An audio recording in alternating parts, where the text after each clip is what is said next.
in Sri Lanka, and she works in the teaching centre in British Council Colombo. She has taken the the Cambridge CELTA certificate, has a TILEX certificate in teaching young learners, and this year she completed her Delta certificate. Well done, Ahisha. I know that's a big job. She's taught learners from all different backgrounds, all different nationalities, and lots of different age groups since 2017. And she also trains students for the international GSE exams as well. Her passion is that she loves engaging students in lessons that are useful for their everyday lives. So I'm sure that's why lessons that involve PBL, which some people have correctly said in the chat, is project-based learning. That's why she's become really interested in this. So let's welcome Ahisha. Ahisha, hi, how are you? Hi, Melissa. Thank you for the introduction. I am very well, thank you. Great. Hello, everyone. Hey, so I'm in Spain and it's 3 o'clock for me, but what time is it for you? It's much later, am I right? Yeah, it's 7:45 now, 7:45 p.m. Okay, Yes. well, thanks for joining us after all of your classes today. We really appreciate it. Thank you for having me. And thank you, everyone. I can see some of you are here from different parts of the world. Hello from Pakistan, Saudi Arabia, China, Mexico. Nice. It's 5:20 in Yemen. So thank you for joining. Hi, Ahisha. I'm sorry I got cut for just a second. No worries. I will be here to help you if you need anything, but you can start sharing your slides now, and we'll see you at the end of webinar for some questions. All right, thank you. And again, a very big hi to all of you. Thank you for having me today. And as you already know, my presentation is on piloting project-based learning in the primary classroom. So let me quickly take you through the session objectives. So what's in it for you today? So basically, I will be introducing you to the project. So this is basically a project that I piloted with my primary learners in Sri Lanka. I will also present a breakdown of the planning stages. So if you are interested, you could see what the PBL journey looked like. I will also share some of my students' work just to show you what the end product is like and what you can expect from a PBL project. Finally, depending on the time, we will talk about the successes and lessons learned. Of course, there were challenges. We will do some reflection and then move on to the question and answers. So keep the questions coming. And like Melissa said, we will take them at the end of the session. So just to get started, while everyone's still joining in, I will show this is just a brief, a summary of my abstract, and I will give you about 30 seconds to go through that.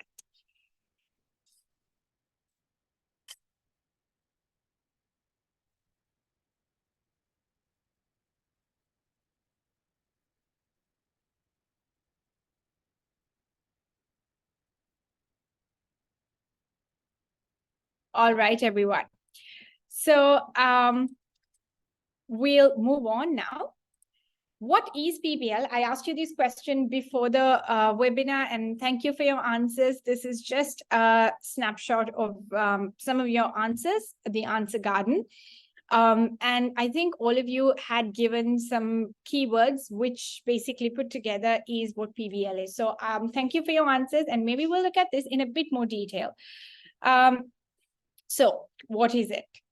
Firstly, I think I did come across the word dynamic before. Yes, it is a dynamic classroom approach, which allows students to explore real world problems and situations. So students basically use language that they would in real life situations. It's not where you don't teach the grammar explicitly, rather the focus is on the project and we deal with language as it emerges. It's definitely student-centered. I think that was one other keyword that stood out. So the teacher's role is to monitor and facilitate the lessons and not dominate the classroom and do explicit teaching. And as you can see, any PBL project, any PBL course or activity consists of the 4 elements mentioned here. And when I take you through the stages of my project, you will see how each of these elements were present at different stages. And I think we are good to go. I'm pretty sure all of you are familiar with PBL. Most of you, I mean, based on your answers, based on the keywords, I think that was you were quite familiar. So I don't want to spend a lot of time on the theory. I'd like to go to dive into the project right now. So just to give you some background, this was piloted with a mixed ability class of upper primary learners. So upper primary, if you're wondering what the age group is like, it's they were between 8 and 11 years old. Their first languages were Sinhalese and Tamil, and they were of B1 and B2 level. So this was my class. This is just a summary of my class profile, and we were working on. So as you know, I'm from the British Council in Colombo. So we generally have this is our course book. So our lessons, our courses are based on magazines, primary plus and secondary magazines designed by the British Council. And this was the magazine that we used, that we had to use that term. It was on sound and music. So yes, we had a magazine, which was great. However, we also had some challenges. So the first one was student engagement and progress. As you can see, they were of B1 and B2 level. And this was a primary magazine, which meant that they were quite strong for the level, actually. So this magazine was not challenging enough for them. And I wanted to make sure my learners were able to see progress and they were engaged. It was, and I just wanted to make sure it was not too easy for them. Secondly, yes, we had the magazine. We had some activities to go with that. We had a teacher guide, but our teachers needed to know how to exploit the material and make it relevant. Finally, this was a global product used across all British Council centres around the world. So we wanted to make it relevant to our local context. And the answer to all of this was PBL. So let me take you through the stages.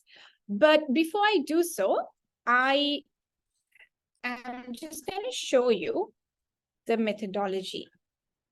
However, this is not in order. This is just like a summary, a breakdown of the stages or of the different stages of this project. I just give you about 2 minutes. Could you help me reorder this and put this in order? You could just send me the numbers. So for instance, if you think I started with, let's say, presenting the challenge, you just put number 2. So I'll just give you a couple of minutes. Maybe you can send your answers in the chat. Okay, a lot of you think I started with 4. Nice, okay. Where you check the student's existing knowledge. Thank you, Therese and Rabia.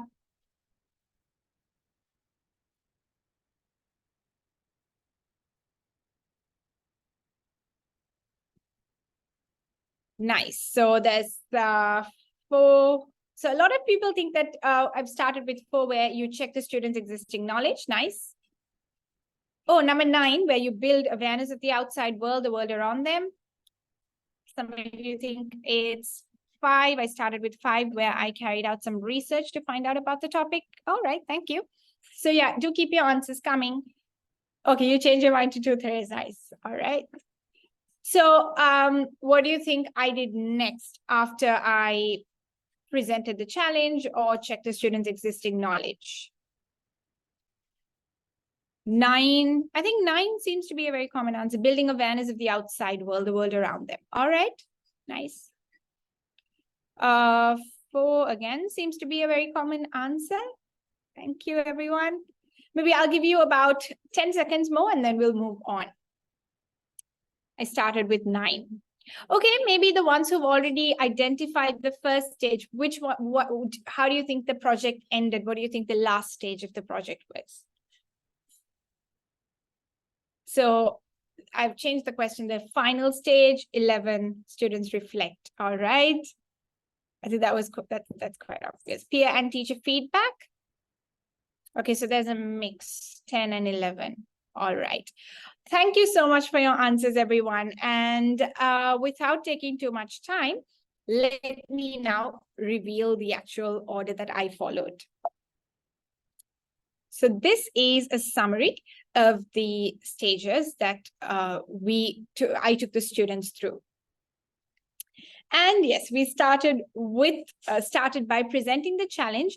I will take you through each of these stages so it helps you understand the reason why. And of course, some of these stages can be switched, and it's not, I mean, of course, whatever works for your students, but this is what I took them through. And I also used a portfolio which, had followed this order. So that's why I took them through this. So yes, let's just look at each of these stages. And to help you understand this better, I will take you through a portfolio that I used throughout this project. So let me just switch my screen sharing and show you the portfolio, the student portfolio, and then I'll take you through the stages. All right. So the first thing that we did was I presented the challenge. And how I did this was in the form of a video. So basically a video highlighting the problem of sound pollution, because the project was the challenge was for them to create soundproof ear mufflers. So the first thing that I wanted to do was to personalize and help them understand the problem so it's relevant to them. So they watched a video, and it was quite interesting because right after they watched the video, a lot of students told me how they were able to, they could relate to it, and they said how they had the same problem and how it was very distracting when they tried to study and so on. So I think that personalization at the beginning really helped them understand, really helped them connect with the project. So let's go back to, if we go back to those stages, the first thing is to present the challenge. The next thing is for them to write down the things that they already know. So this is tapping into their existing knowledge. And this can be expressed in many forms. We did it in the form of, like we just discussed, and then they put it in their portfolio. And why do we do this? It's because the students can choose what they want to sort of focus on. And also, we can use this later as a tool for assessment. So they start off by saying, okay, I started off knowing this much, but towards the end of the project, there was so much more that I learned, or how their skills developed. So that was basically the first stage. Next, it's actually a good idea to assign roles within the project. So let me just show you an example. So here we were working with sound and music, and the final task was to design, like I mentioned, soundproof ear mufflers, and I gave them the role of sound engineers. So we do this for collaboration, to increase their communication. It also helps them with their confidence, because they were no longer themselves, even if they were not afraid to make mistakes, because they were sound engineers and they appeared to be more confident as a result. So here it's just an attempt to develop their team building skills. And once my team, the team was, they got comfortable with their teammates, we looked at my new language. Now here, actually, when I showed you the stages, yes, my new language was, it had a number on it. But if you look at, it was number 3. But if you look at the actual order I followed, my new language appears in several parts of this project. And that's because my new language, we kept coming back to this stage. And how we did this was that at the end of every lesson, I got them to make a note of any new vocabulary that they came across in that lesson. And then towards the end of the project, I asked them to go back to this section and choose some of the new words and add it here. So that with, although they had a record of a lot more words, they got to choose the words that they thought they wanted to remember, or the ones that they thought were interesting. So I think this is a great way to develop independent study skills and learner training, because obviously it's not practical for them to memorize all the words that they came across or to remember all of them. So that was my new language. And like, just to reiterate, I kept coming back to this stage. Although this appears in this order, we did keep visiting this stage of the project after every session. So we presented the challenge, we set up the teams, and then we moved on to doing some research. So students here had to think about 3 to 5 questions on what they want to find out about during the project. And I think this also helped develop some questioning and critical thinking skills. And if you're wondering, in terms of language, question forms was something you could explore here. So this also builds awareness of awareness because they decide on what they want to find out about. And this gives them a sense of ownership. They're researching what they want to look for. It's not something the teacher has asked them to look for. So there's this sense of purpose. And I also think it helped them with skimming, scanning, when they were researching. We also, personally, I like to use a KWL grid. So K, what you know, W, what you want to know or what you want to find out, and L, what you learned. So this really helped because it helped us sort of structure the research stage. And it was also nice, this little part here in this portfolio was, I think, quite interesting because considering their age, their level, they were primary level, and that kind of this stage allowed a small discussion about copyright, research skills like citing, plagiarism, and so on. So obviously we didn't use these exact terms, but we spoke about how should they just go on Wikipedia and just copy and paste the information. And how can we ensure that the information that we're looking at is accurate? So little skills like that, which I think is quite important to them later on. So we've done the research. We know what the challenge is. They know what the problem is now. And then we moved on to my world. And here, this stage was to build awareness of the outside world, that is their surroundings. And it makes their work very authentic because we basically spoke about, so for instance, here we spoke about decibel levels. And it was very interesting because I actually did this project online when we were online. And when I joined breakout rooms to monitor their discussion, I heard students comparing decibel levels. So I think when my brother screams, it's this many decibels. And the fact that they could relate to things that actually happened around them on a daily basis was, I think, very interesting here. So they've done the research. This was more broad, and then we narrowed it down with my world, which focused on things that happened around them. And then we looked at my design, which here we're getting closer to the end product. So by now, students have a lot of background knowledge. They know what decibels are, how to measure them. So they have some background, or they already have enough background knowledge in order to execute the project. So here, this is when students discuss, they draft ideas towards the final project. And here it helped them identify solutions in response to the project's challenge. So in our case, it had to be soundproof. So they considered they had to think about the materials. And by now, the students had already done research. So they had to use the information that they found out about, like, conductors and which materials would be ideal, considering, I mean, if your muffler had to be soundproof and so on. This stage also helped them critique their own work because they were student-generated targets. They knew what would make a successful soundproof ear muffler and what to look for. So it's a great idea here to give students guidance on how to give feedback. So when they were sharing their ideas with each other, the feedback is constructive. and also making them aware of methods to test whether the design is successful. So once we did this, once we completed this stage in class, they went home for homework. They designed their product. They construct a prototype. So my class brought this, did this at home, and then they brought this to class the following week.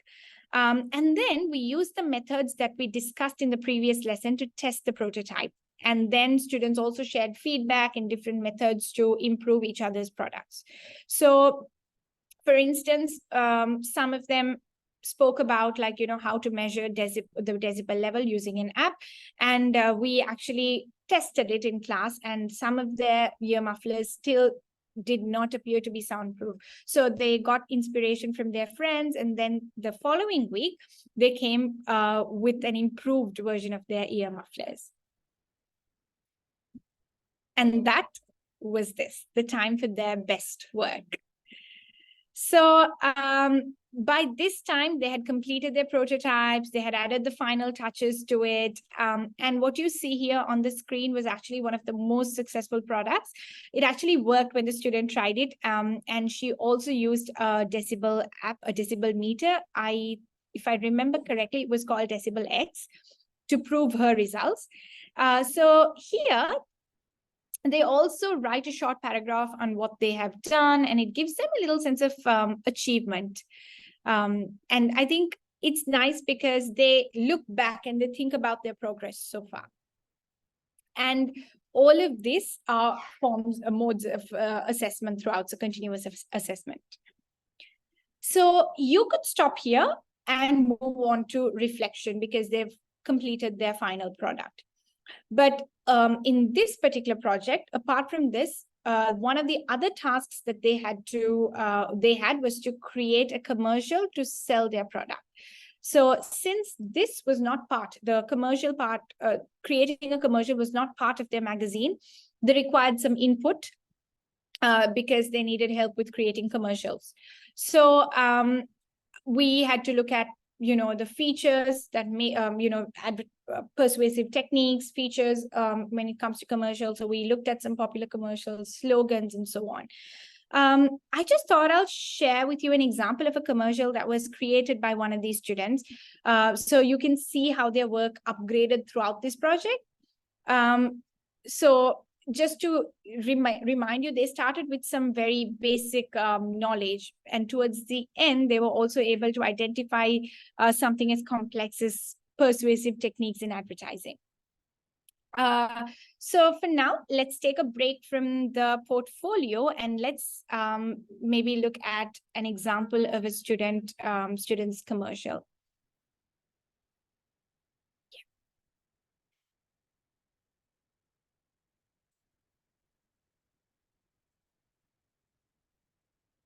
Right. Time for me to study now. Can I just get a thumbs up just to see if you can hear and if it works fine?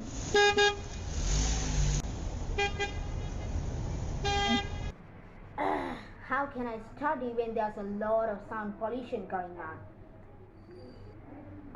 Then why don't you use this? This is one of the best ear mufflers. Are you facing to the same problem? Then you better buy our ear muffler. Because of the great soundproof materials we've used, it's one of the best ear mufflers that you can ever get. Our ear muffler comes in 6 different colors. They are red, yellow, blue, green, purple, as well as gray. Because of our special edition, there's a wood version as well. Just head to the website earmuffler.com and then add it to your cart immediately. Because of our special sale, it's not $50 anymore, it's only $30. The sale is over by this year, so make sure you buy it immediately. Our ear mufflers are the best.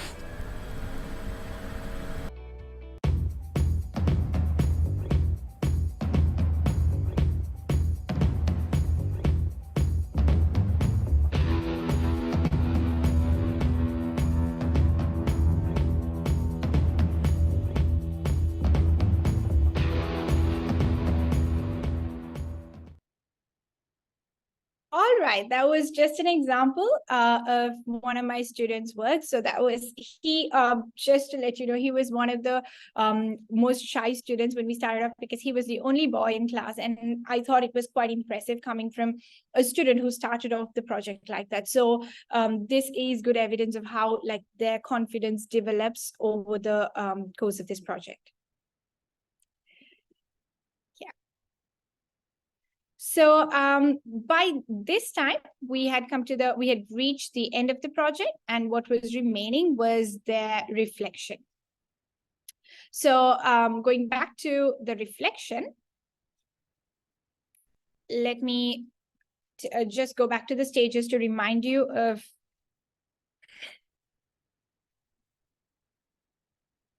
I'm really sorry about. Yeah. All right. So we've completed the project. We created the ear muffler. We did the commercial, and then we moved on to the reflection. So as you can see here, the reflection was not just good or I enjoyed this project. It was something more. It was something more meaty, like it was meatier than that. So basically, we looked at what went well, what they could do better. So they understand that, you know, learning does not just end after one project. So getting them to think about that, getting them to think about how they can do this differently or work on it in future. I think that helped. And all of this allowed for collaborative, constructive feedback. And it was quite nice because they accepted criticism quite well too. And, you know, they were primary learners, and the fact that they were trained throughout the project, they got used to it and they were trained and they took it really well was quite impressive. And I think a very useful skill. So it was also very nice to see honest feedback from them. So they actually took some time to reflect on it. They loved it because I think this helped them explore their higher order thinking skills. They were challenged throughout this, and they were motivated as a result. It personally, as a teacher, it allowed me to see a clear sense of progress. And I think we also involved parents on the last day. So the parents were truly impressed because they were quite surprised that some of the kids who don't even speak at home were able to, like, you know, produce their own commercials. So someone who's new to project-based learning may ask how students are tested on content, like the content after the project-based learning experiences have wrapped up. But the short answer to this is that they aren't, and it's not testing. It's just not testing them at the end, and that does not really improve the quality of work, but it is incorporating, you know, different forms or modes of assessment throughout the project. So we used assessment techniques like project rubrics, which were student generated. We looked at project narratives. We've looked at this portfolio itself, and all of this, I think, highlighted their personal accomplishments throughout. So that was basically that's the end of the project. And just to remind you, this was done over 8 weeks because our course was an 8-week course. But this you could break it down depending on what works for you. Moving on to the challenges. Of course, this was a successful project, but it did come with certain challenges. So the first one was we had absentees, new students joining in mid-project once we had started it. And how we addressed this was I allocated 10 to 15 minutes at the beginning of every lesson to go over to review what was done the previous week, so everybody was on the same page on that lesson. Slow learners, I think this is why my team was extremely important because, you know, through strategic pairing and grouping, slow learners always got help. And I think they were also motivated when they saw the others' projects and, you know, portfolios. So just to be honest, not all the portfolios look like this. There were student portfolios which were not this complete. However, the good thing was that everybody attempted and did their best. They did whatever they can. And I think most of it was because they were inspired by their friends. Finding the right balance between the magazine and PBL, the project, because of course we all have course books. I had to complete the magazine as well in addition to this project. So for this, doing a term plan. So as a teacher, I think once you've trained your students and once they're in this project, you can take the backseat. But at the beginning of the term, trying to do a term plan, breaking down the different stages, the different lessons, and splitting it accordingly is quite important. Students, because I did this online, students were not familiar with Google Slides. Again, taking some time to familiarize them, and also the grouping. I had to think about the slower learners, the stronger learners, but also the tech savvy kids with ones who would need a bit more help, and so on. And that is the role of the teacher. You don't have to teach them, but when you feel like they're struggling, you could step in and help them. Also, not relevant to the challenges, but like I mentioned, mine was an online portfolio, but some of my colleagues even tried a physical one, so you could just print it out and get them to work on a hard copy. And large classes, of course, some of us have big classes, and how do we manage? So again, this is why grouping is important. And once the first few stages might take some time, might take a lot of effort, and you might have to be more present. But once you've trained the learners, they pretty much handle the rest of the stages. So I think even with large classes, although the challenges will be greater at the beginning of the project, once learners are trained, it'll be a bit more manageable, I hope. So in order to address these challenges, and basically what went well was that learners were hooked throughout the project. And I think the personalization at the beginning of the project, where we established the challenge, was important, because then they feel connected to the project. They were independent. It was mostly student-led. And that was, I think, because of the learner training, the time you invest on training your learners. So like I said, at the beginning of the project, there is a lot that the teacher needs to do, and then you can, just trust your learners. All portfolios were actually completed by the end of the term. So I did not have a problem with any unfinished portfolios. And this was because, giving them enough time. So giving them time at the beginning of the session to work on it, to catch up on anything they've missed, and also allowing them to work on this at home as well. Finally, constructive feedback. So basically, we got what the teacher says. I changed what my teacher says to what my teacher and my friends think. So here the students also got an opportunity to give feedback on each other's work. And also what you see here is that we would take roles every lesson. So I had like a leader, scribe, secretary, speaker. So I would just assign the leader just to make sure everybody got a chance to be the leader. And then the leader would negotiate and decide who's going to take each role. So it was nice again, because they would negotiate. And I experienced some students who I noticed some students who said, how they didn't want to be the scribe that day because they were too tired after school and they didn't want to do writing. And it was nice that they, reached an agreement, and there were students who were willing to take up the role of a scribe and, exchange it with the speaker, the role of a speaker. So I think throughout they learn these useful skills like negotiating, discussing, taking ownership, and so on. So that's basically a summary. And I think we sort of touched on assessment already. I spoke about the formative assessment, the ongoing assessment. And if there are any questions regarding assessment, I think that I'd welcome that. So just to wrap up, my final thoughts on the project was that it was extremely successful. And I think it can, I'm confident that it can work with any level. So although my learners were of high level, I know the project does not have to be the final product does not have to be as complex. It can be with lower level learners or younger learners. It could be something as simple as making their own smoothie and customizing their flavors, so they get creative with their the flavors and the colors that they want their end product to look like. So it can be something as simple as that. Of course, relevant to the course book that you're following, or the theme or the context that you have to cover. So, it's still relevant to the syllabus. So that was the end of our PBL journey, and that is the end of my presentation as well, and questions are welcome. Hi, Ahisha, it's me, Melissa, I'm back. Thanks so much. That was super interesting. And I think I can speak for everyone saying that we loved seeing the students' work.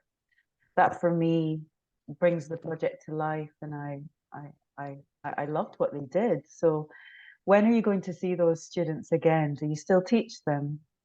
Oh no, so we've completed I've completed the year with them. But yeah. Oh, I would still see them around at the British Council, but I don't teach them this year. Yeah.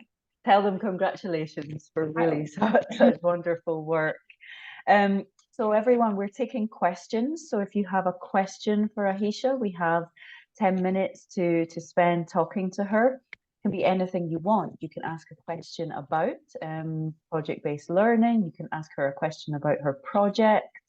Anything you want that will help you hopefully start your own project with your students. Okay, so let's take a look at what we have. Helen Roebuck asked a question that maybe you've mentioned, but we could talk about it again. She says, how long did this take from beginning to end? So this was done over 8 weeks. So 8 lessons. We met. So 8 lessons basically. We meet every week for 2.5 hours, 2.5 hours. However, I couldn't spend 2.5 hours every week because, like I said, I also had a magazine. So each week we would spend about an hour and a half on the project. Mm-hmm. Yeah. Okay. So someone else asked in the chat earlier, if you didn't have that much time in your class, are there some parts that they could do outside of class for homework? Yeah, of course. I think, for instance, the research, you could maybe kind of take a flipped approach and get them to complete the research at home. Obviously, give them some guidelines, and then they come to class and just share their findings, which wouldn't take so much time. So you could get them to do that. You could also maybe combine certain stages. So for example, the research and my world you could combine it. So my world would be the first part of the KWL grid, what I know, and the research would be what I want to know and what I learned. So yes, certainly. Yeah, that makes sense. And I'm also thinking, I know that when I teach teenagers, the design process, making the PowerPoint, making that look nice, takes a long time, right? So maybe I would ask my students to do that part at home as well. Exactly. Actually, Melissa, they design. So most of the decorations, the colors and the fonts, that was done at home. We worked on the content in class, but the decoration was definitely done at home. Yeah. Okay, because it was really, really lovely work. They liked it a lot. And Tatiana asks, she's submitted a question which says, Ahisha, which tools or strategies did you use to monitor the progress of students? Yeah, good question. So firstly, I think the portfolio itself was a tool because with every stage you see progress. Like I said, at the beginning, they started off with just knowing 3 to 5 things, but towards the end, they walked away with, like I said, persuasive skills or, the features of an advert. So the portfolio itself allowed me to monitor progress. Apart from that, we had certain, formative assessment tools like exit tickets after every class, just to tell me what they learned that day, a bank of vocabulary, quick vocab games, just to recap the vocab they learned. So little activities like that help me monitor and assess them. However, the portfolio itself was, I think, good evidence of progress to display their progress. Yeah, it's really a nice product that they've created, isn't it? And let's ask the question that's come from Elzbieta. I'm sorry if I'm pronouncing your name wrong, Elzbieta Lopatska. And she asks, how did you come to this project? Was it your idea? Was it in your teaching plan? Because it's so creative. So it was not actually a part of our teaching plan. So like I said, we were given the magazine. Every magazine has a project. what I thought of was that like the project that they were supposed to do was to build a soundproof wall for a DJ, which I thought was not entirely relevant. I felt like they wouldn't connect much with the project. So this is something I came up with. I just wanted to still keep it relevant. Of course, inspiration was taken from the project, so the soundproof element of it was taken from the magazine, but I did a bit of personalization with the ear mufflers because that's something they can use as students. Yeah, that's true. Well, you're really creative, and that shows. So what's your next project? What other things do you want to ask them to design or make? So right now I'm working with some secondary learners, and we're talking about historical finds. That's exactly what their magazine is about. So they are designing their own museum. So basically we've done the research on different types of museums, and they will be creating like a 3D plan of their museums, and we are about 2 lessons away from creating their final product. Yeah. Oh, I'm sure we would love to see that one as well. So please come back someday and tell us about that. I can see a question that's come in. I've lost it now, but it's in the chat. Saying you just mentioned that one of your continuous assessment techniques was using an exit ticket. I've used this before, but maybe other people haven't. What's an exit ticket? How can you explain it for a teacher who's never used it before? So an exit ticket is something that they obviously do towards the end of the lesson. So it's something very simple. You can make it creative just to add, just to keep them engaged. So I had like templates. So it could be something as simple as name one thing that you learned today, one thing that you want to explore more, and one thing that you found interesting. So I would change the questions every week. So when we started off the project, I said one thing that you liked and one thing that you didn't quite enjoy. And then the questions got more specific. So what new word did you learn? Could you make a sentence with that word? It got more specific. So every lesson, at the end of the lesson, you could change your questions, but basically that's a way for them to reflect on whatever they've done throughout the session. Do you ask them to just write down their answers on a piece of paper, or do you also ask them to speak so I give them some thinking time where they first make a note of the answers, and then they discuss it as a whole class. And one thing that I do when they discuss is we do this thing called fly on the wall, where the teacher remains like a fly. So basically you're insignificant. If it's online, you could just switch off mute your mic and switch off your video and let them lead the discussion, and then you only step in if you want to prompt them. So that they take the lead there. Yeah. Oh, I love that as a speaking activity. It's really, really nice. So I've never heard the name for it before, but I like that, fly on the wall. Let's see if there's any more questions. There's some people asking about different age groups. Sylvia Eni asks, are there examples PBL, project-based learner, in early years learners? I don't know if that's an age group that you work with or not, Ahisha. Of course, it is. And it's actually an interesting question. I'm thinking about what I can do with them. But I think I haven't honestly worked with like a complete PBL project.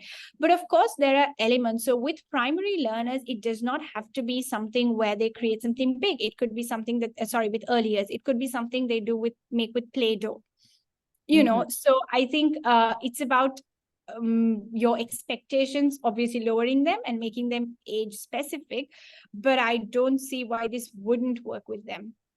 So in terms of language, it could be for instance, we looked at question forms in this project, but with the early years it could be something like, oh, what's the sound it goes with, but or things like that could be the language component in the project itself. And if anyone is watching now, but you didn't join our first webinar today, then Eugenia del Osa in Argentina talked about some STEAM projects. Some of them actually I think could fit the PBL approach as well. And she talked about kind of making art with leaves and building things from Play-Doh. So anyone watching then, and you teach younger learners, you could go back and check that out. All right, let's see if there are any more interesting questions. Somebody who was watching on Facebook asked us if the teacher wants to do some reading or research on PBL, which I imagine that you've done a lot of research before this, where could they start? What can they read to learn about this? I know this, you might not have the names of the books off the top of your head, but do you have any ideas? Yeah, one thing I think the handout that we'll be sending, I have included some, references, some books where you can start, some books and websites. But I think Edutopia had a very thorough article if you are getting started on it, with a breakdown, how to form inquiry questions and so on. Yeah, I think, and I to be honest, I don't remember all of the references, but I've included them in the handout that I assume they'll be getting by the end of the session. Yeah, that's a good reminder for everyone that if you're watching on Facebook, we'll post the link to the handouts in the comments. And if you're watching us on Zoom, then we'll post it in the chat, and we'll also send it to the email that you registered for Zoom with. So yes, you will get the recommendations for reading. Thanks for that. Okay, let's take one more question. Let's take the one from Manal. Manal Abdullah kind of asked a question which is connected to classroom management. And Manal asks, what would you do if members of a team don't agree on things? Do you interfere? Any tips? Of course, I think, again, this is where the learner training comes in. It's with discussions and with feedback as well. There are times when learners disagree. I don't interfere immediately. I give them prompts. So, for instance, if there's one learner who's very very stubborn about the fact that they want something done that way. So I could be like, okay, so Melissa, for example, did you ask the others if they would agree with it? So yes, maybe step in, but not immediately, because sometimes they would be able to resolve it. But also eventually, once they are trained, so before they go in, before you send them, put them in groups or go into breakout rooms, before a discussion, I like to normally review. Okay, so what language can we use? Am I going to be the only one talking? How can you make sure, the others also contribute? So we just do it shouldn't take too much time, about 3 minutes on what language or what skills, turn taking and so on, that they need to practice when they have the discussion. Or how would you give feedback? Would you just say good, horrible? Is that how you give feedback? So what do we do when we give feedback? Just going over that and making that a part of your routine. So it's kind of like a reminder for them every time they begin a discussion, or they begin giving feedback on each other's work. And those are really essential 21st century skills then you're building. And I remember you said you give roles. So the leader, I guess the leader can also be the person that steps in as well and makes the decision. Yeah. Sounds well organized to try to stop. So the only time you might have to step in is if the leader, because obviously they get turns, and if your leader is maybe a shy or a quiet student and who is afraid to speak up, then yes, you could maybe help the leader. But otherwise, like I said, trust me, when they're trained, they handle it. You could just trust your learners. They would do most of it, most of the work. Okay. Let's take one very last question. Do you think this could work with really large classes? If someone's got more than 30 learners in the class, can we still work with PBL? Yes, of course. Like I said, it is definitely going to be a bit more challenging. And the initial stages would require a lot of, teacher presence. So I think as a teacher, it's important that you think about the grouping. So think about strategic grouping, like pairing stronger learners and weaker learners. So even when you can't be present, they can help each other out. And assigning roles. And I think also with larger classes, it's helpful to establish routines. So every day, beginning of the lesson, what do? Okay, we review. So can we please get into groups and just review what we did the previous week?